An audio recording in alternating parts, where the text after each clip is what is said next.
Olá, querido amigo, querida amiga, seja muito bem-vindo a mais uma classe dos professores.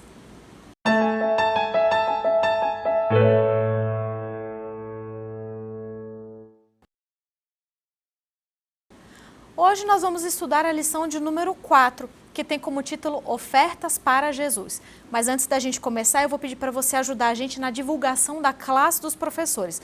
Como que você pode ajudar? Se inscrevendo no canal do YouTube, caso você não seja inscrito, o canal é Adventistas Lago Sul. Ativando o sininho das notificações, assim quando tiver vídeo novo no canal, você vai receber uma mensagem, você vai ficar sabendo. Clicando nesse joinha que está aqui embaixo para deixar o seu like.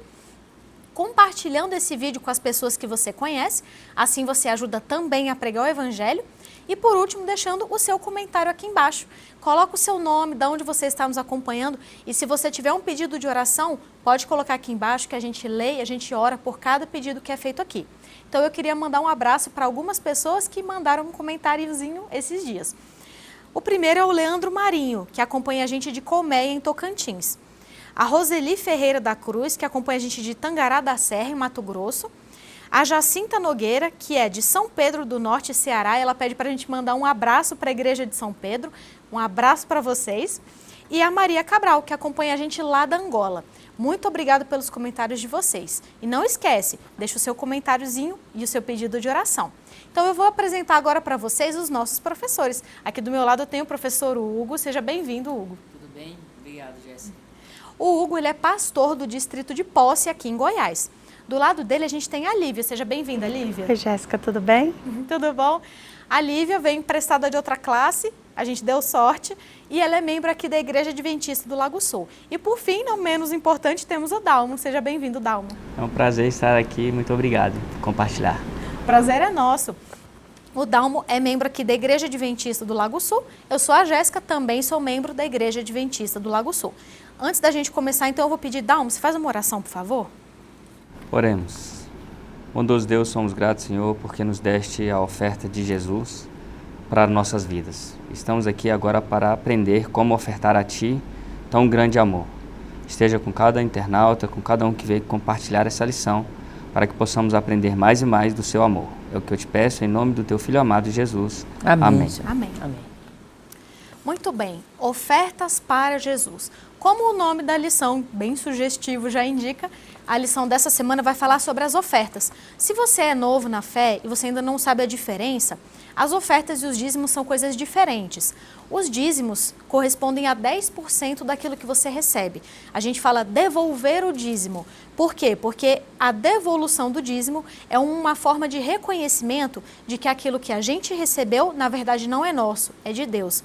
E dentro da igreja, eles têm funções e destinações diferentes. Então, os dízimos são usados para uma coisa, as ofertas são usadas para outras. As ofertas, elas devem vir do coração e elas vão vir daqueles 90% que sobraram depois que você devolveu o dízimo para o Senhor. Inclusive, eu vou até pedir, Lívia, você pode ler para a gente o nosso verso para memorizar dessa semana? Ele está em Salmos 116, versos 12 a 14. Que darei ao Senhor por todos os seus benefícios para comigo? Erguerei o cálice da salvação e invocarei o nome do Senhor. Cumprirei os meus votos ao Senhor na presença de todo o seu povo. Amém. Por que esse verso está aqui? Justamente para a gente saber que as ofertas, elas são uma expressão da gratidão diante de tudo aquilo que Deus fez para a gente, né, pastor? A gente dá porque Deus deu primeiro, a gente ama porque Ele amou primeiro, né? Sim. Jéssica, essa questão de oferta aí, você usou, escolheu bem as palavras, né? O dízimo nós devolvemos, ou seja, se eu pego uma caneta emprestada com o Dalmo, eu terminei de usá-la, eu vou devolver, porque ela não pertence a mim. O dízimo não pertence ao homem, o dízimo pertence ao Senhor.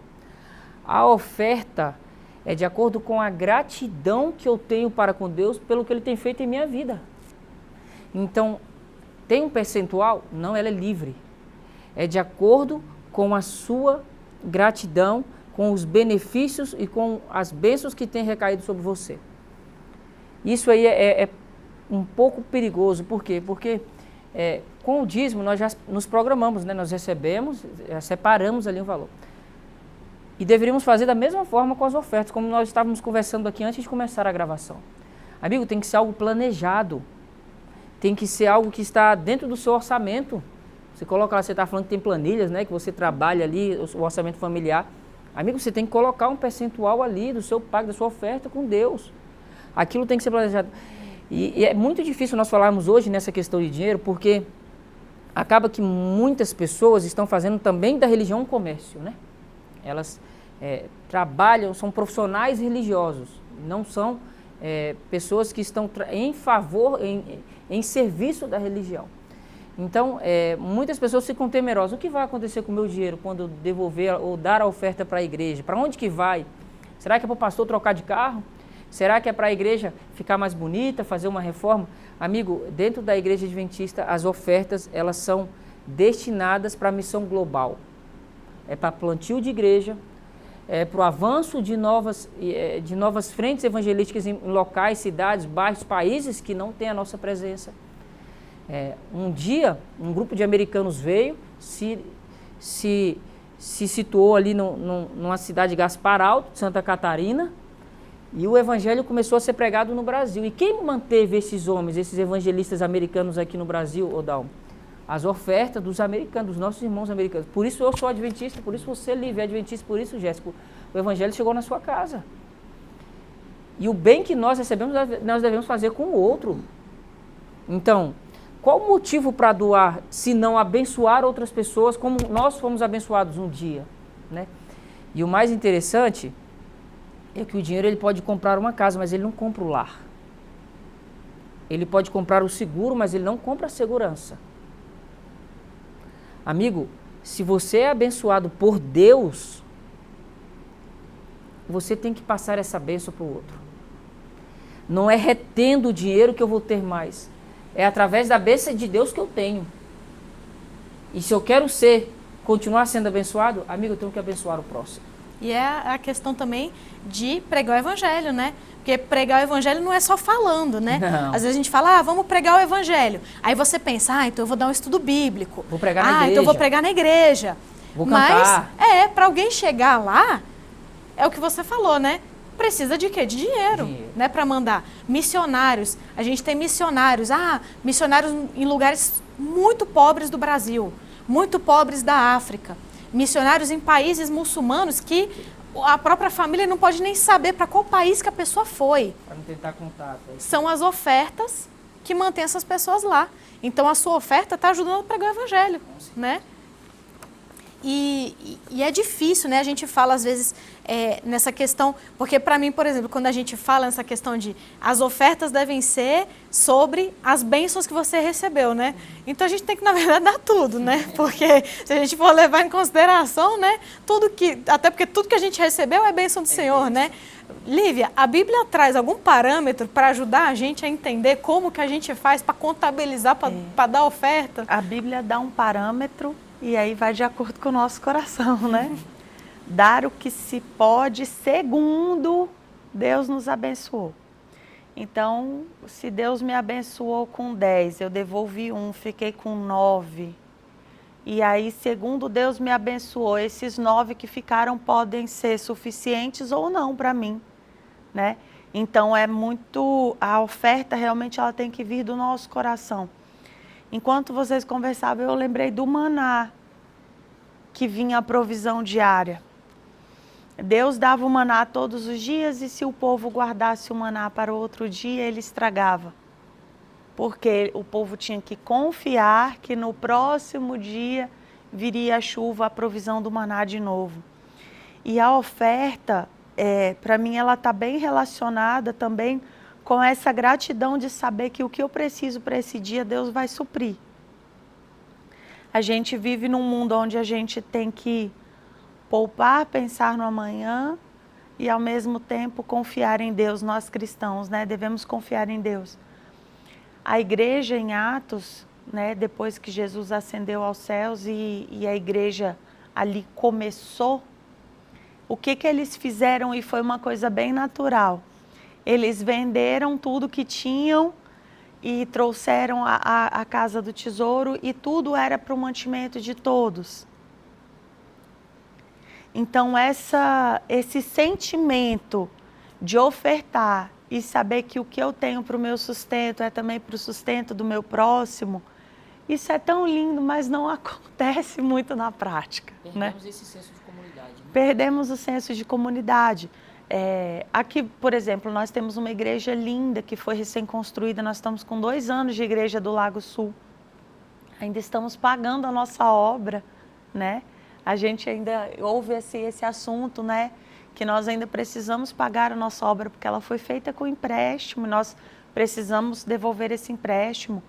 E quantos de nós que frequentamos aqui temos essa sensação de nosso, num papel que está caído no chão, de uma pia que está molhada, de algo que precisa ser consertado, colocado no lugar, de uma luz de uma sala que está ligada e ninguém mais está usando, de um ar-condicionado que foi esquecido usado, né, sem desligar. Então, esse senso de pertencer, de comunidade e que tudo é meu. Eu tenho 2 crianças em casa. Quando eu falo, pega isso, a primeira coisa que vem é uma acusação. Mas não fui eu. Mas não fui eu. A minha resposta é sempre a mesma. Meu filho, a casa é nossa. Não me interessa quem foi. Todos nós temos que zelar pelo que é nosso. Então, a oferta passa muito por esse zelo, pela gratidão, entendeu? Então, quantas vezes a gente compra 2 pares de tênis novos ou um par de tênis novo e continua com o velho? Mas o velho ainda tá bom. Mas por que não doar? Você só tem 2 pés, né? Você só usa um par de cada vez. Para que você tem 4 óculos de sol? Porque um combina com essa roupa, outro combina com essa roupa. Será que isso é realmente necessário? Não é pecado você ter as coisas.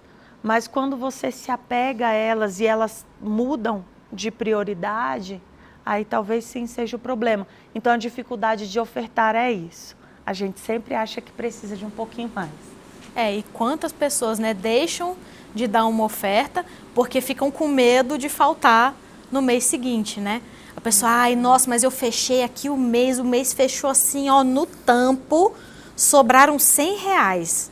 Se eu der esses R$100 aqui, pode ser que aí mês que vem falte justamente os R$100 que eu dei. E aí eu vou falar, nossa, entrei no vermelho e tal. Aí mostra o quê? Primeiro, muitas vezes falta de planejamento, né? Que a gente às vezes quer até viver além do que a gente pode. E justamente a falta de confiança, né? Eu sou dizimista e sou ofertante. E nos meus anos, como dizimista e ofertante, eu já vivi vários milagres. Né? Vários milagres. É só colocar Se eu o pé for no mar. contar aqui, eu não, assim, essa lição duraria horas. Porque se você for pedir para mim, Lívia, começa a contar. Na época mesmo do meu casamento, a gente decidiu se casar, não tinha nada, na verdade tinha até dívida. E a gente conseguiu se casar, fazer uma bela festa.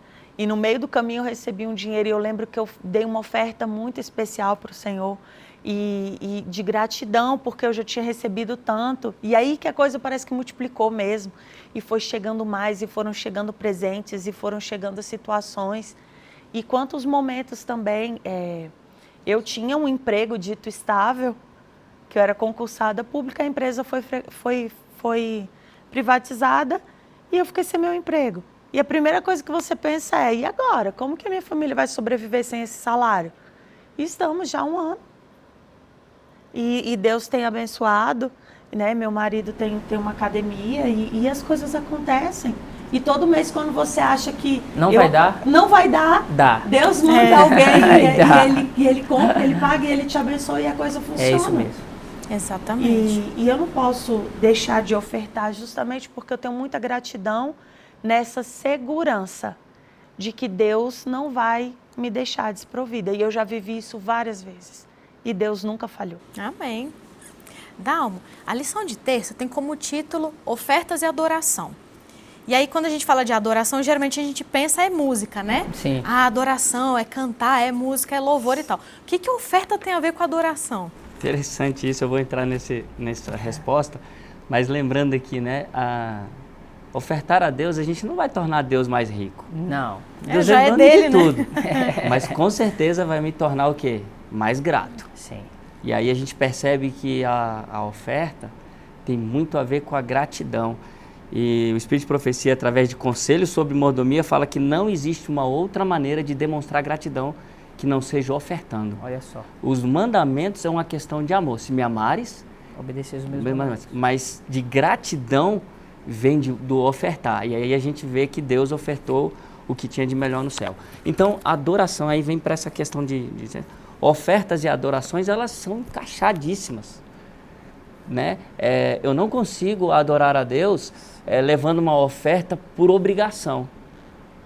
Não consigo. Pesa. Mas também eu não levar nada a Deus, também passa a ser uma ingratidão.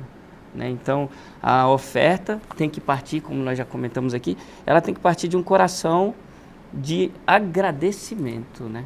E essa gratidão vai fazer de mim alguém privilegiado, porque é um privilégio fazer parte da obra de Deus. Com certeza. É uma oportunidade que eu tenho de compartilhar da gratidão de Deus. E a lição fala uma coisa muito interessante. Revela o caráter de Deus na minha vida quando eu oferto. Porque o caráter de Deus é servidão, é ofertar, é se entregar. Né? Amém. E quando a gente fala de oferta, né? Acho que a história mais famosa da Bíblia com relação à oferta é justamente a história da viúva que foi no templo e deu as 2 moedinhas, né, pastor? E a primeira coisa que a gente vê dessa história é que é Jesus e a igreja, né? Então, é verdade, ele estava lá. Porque as pessoas pensam que Jesus ele é o Filho de Deus, ungido pelo Espírito na hora do batismo, não precisa de ir à igreja. O próprio Filho de Deus ia à igreja, para começar. E, amigo, é muito injusto quando eu, por exemplo, Jéssica, venho para a igreja, não dou nenhuma oferta, mas quero sentar no banco extremamente confortável, Dal. Eu quero que o ar-condicionado funcione. Quem paga essa fatura, essa energia, eu quero que tenha o ar quem compra esse aparelho. Né? Eu quero que o som seja bom, que não dê microfonia, que a caixa seja... Amigo, alguém paga essa conta. Eu acho até beira a injustiça quando eu quero ir para a igreja adorar num templo extremamente estruturado e não contribuo para isso. É o egoísmo do ser humano, né? Eu quero receber todos os benefícios da benesses, mas eu não quero dar. Não quero dar, não quero pagar. Então, assim, isso tem que ver até também com os nossos impostos que nós devemos dar ao governo federal e estadual. Eu quero andar numa pista muito boa, mas fico chateado quando eu tenho que pagar o IPVA. Porque tem roubo, desvio, corrupção. Amigo, o seu dever é pegar a moeda da boca do peixe e dar para o coletor de impostos. Se vai para Roma, se vai para Israel, se eles vão construir estradas, se vão melhorar o templo, Jesus pegou o imposto e pagou. Providenciou, né?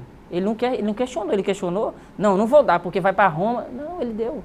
Então, assim, a oferta da viúva, ela traz uma lição que eu acho que ela é denominador comum para todos. Qual é a lição? Cristo não está preocupado com a quantidade da tua oferta. Porque nessa história aqui diz que os fariseus chegavam lá com sacos, traziam empregados para carregar o volume de dinheiro que eles iam dar, porque eles não conseguiam carregar.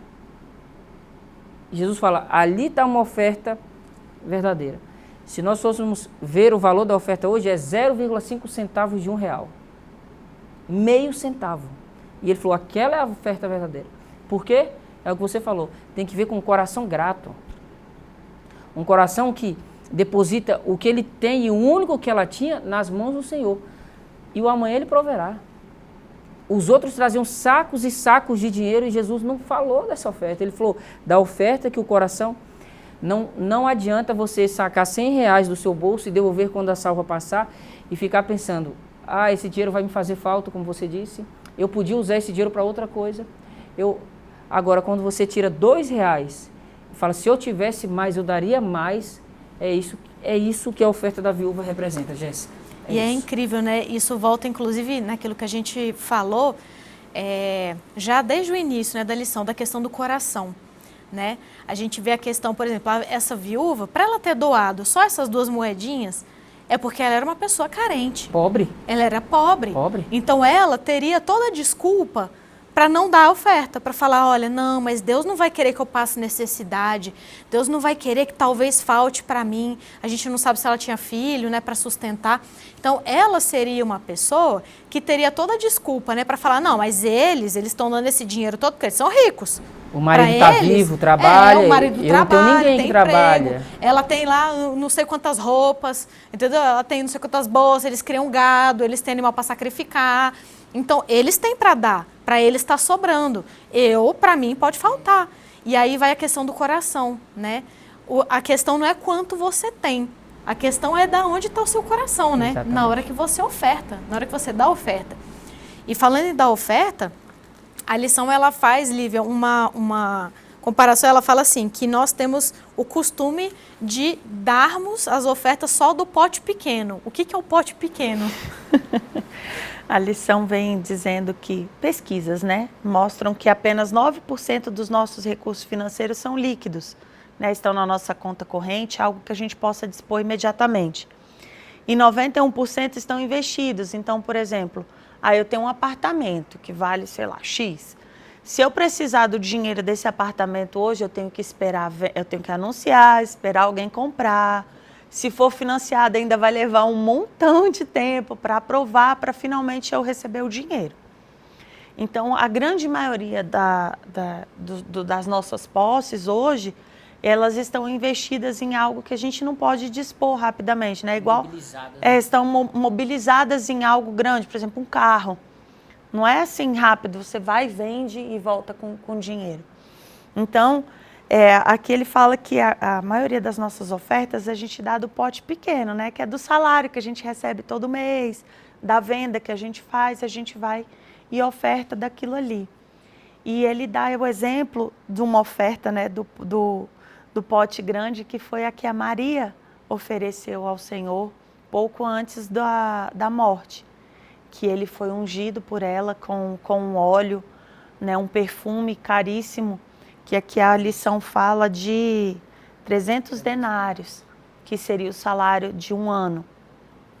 E aquilo indignou Judas. Judas ficou indignado e falou, poderia ser dado aos pobres. Judas, para quem não sabe, era um dos discípulos, talvez dos mais preparados. Ele tinha uma boa preparação e ele era o tesoureiro. E era desonesto. E a primeira coisa que ele fala é, por que não dar aos pobres? E logo em seguida ele vai e vende Jesus por muito menos. 10%. Por 10%. Do que da oferta. Por 10 moedas de prata. E no final, essas moedas se tornaram um lugar simplesmente para ele infelizmente tirar a sua vida e ser um lugar de vergonha, né? Então, a questão era o dinheiro? A questão não era o dinheiro. E para nós hoje, né, principalmente falando para nós hoje, a gente está aqui em janeiro.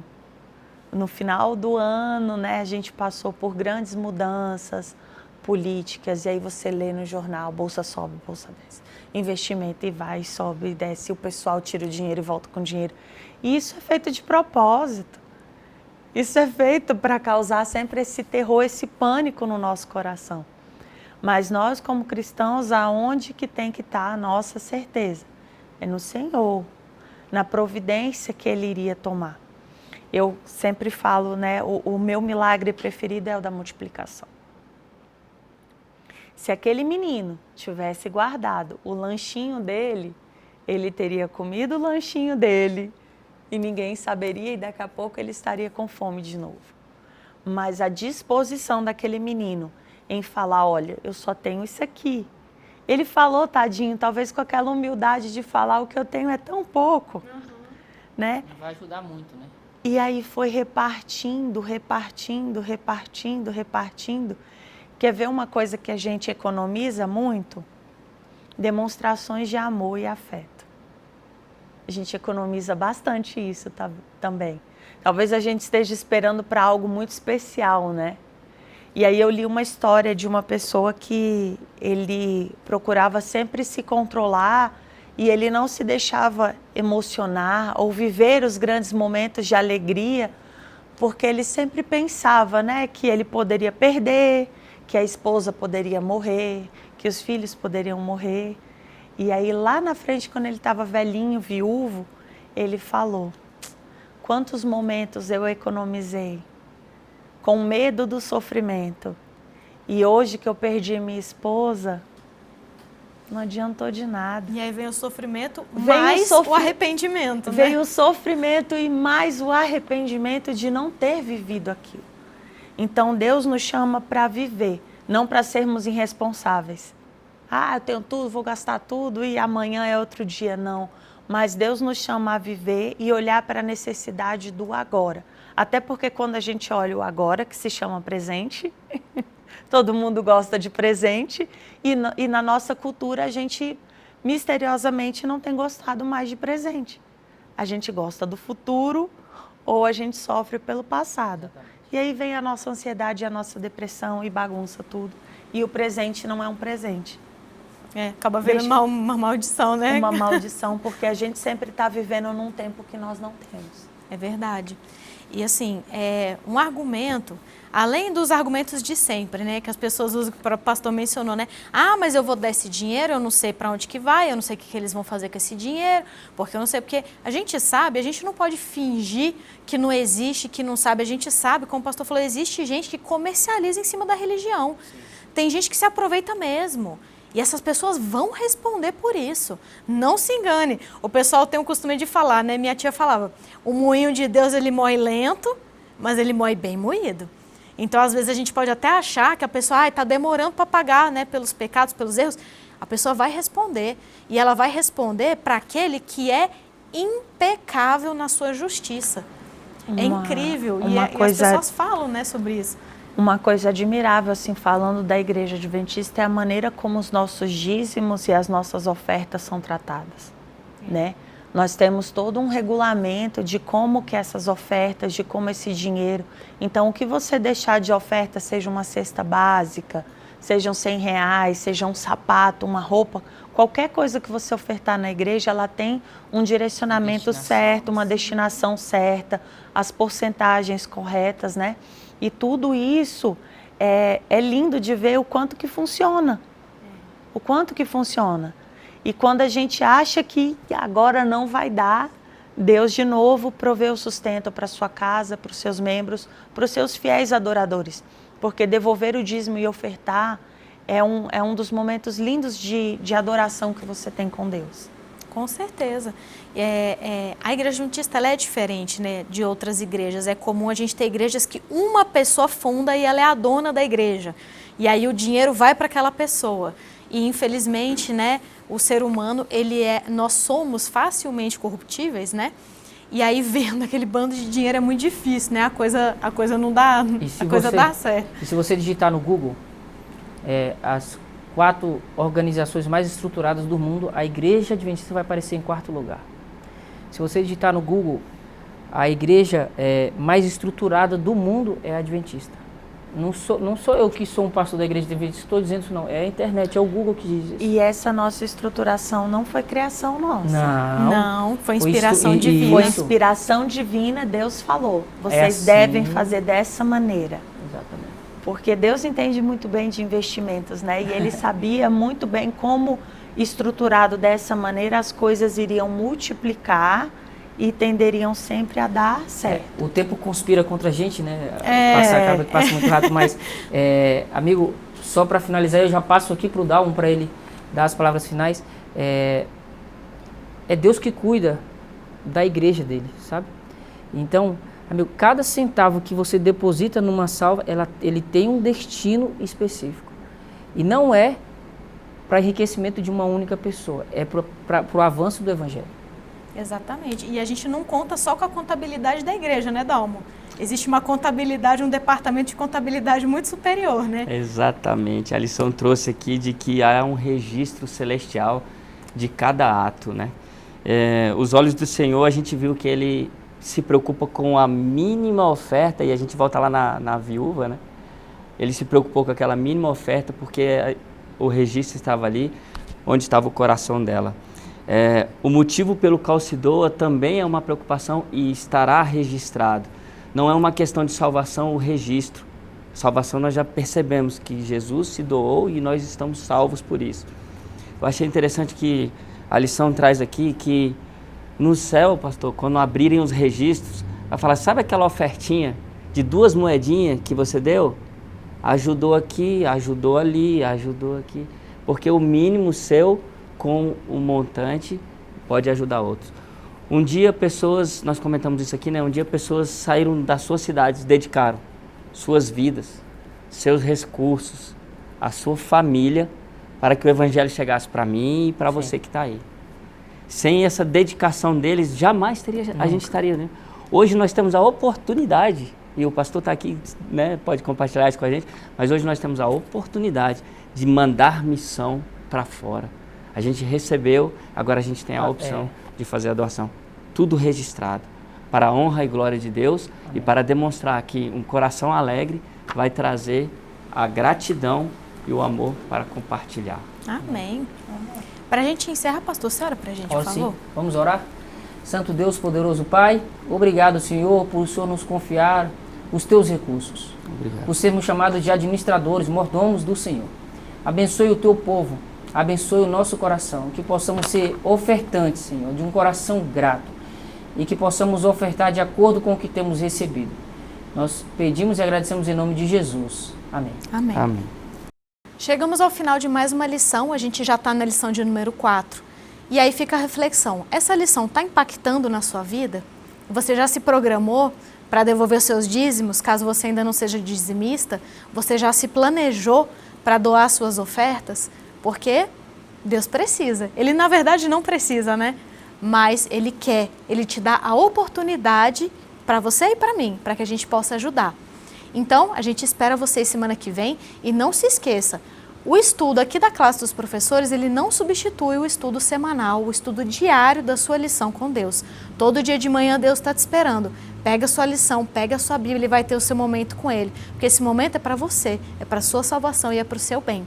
Então a gente fica por aqui e a gente espera você semana que vem para mais uma classe dos professores.